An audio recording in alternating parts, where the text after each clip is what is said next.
Una machi en actitud hardcore, una minosa punk atrevida, mapuche 2.0, desencadenando su yeji punk al son del sol, en clave de luna, en llave de estrellas, con riff de cometas.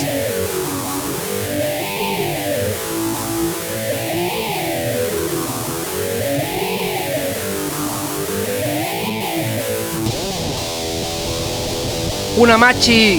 en actitud power metal, con Newendi agitando su trance en el mosh, saltando al pogo, tierra abajo, al tajo, tierra adentro, al rojo, al cuajo. Una machi de la Pobla, una hermosa mapunqui borracha,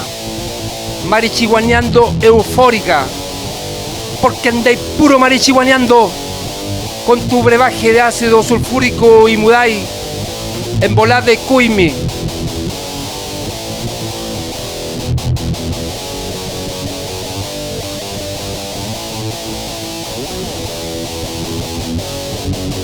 Cosmogónica o Dulcinea de la fábula terráquea, una machi mapurbe con actitud sorpresiva, con fibras de calcu por el torrente sanguinolente, ascendiendo el regüe de alta tensión y al tonar de voltajes en noche de lluvia, con el espiral del slam al medio del folle. Una guacolda de las naki, toda brígida ella,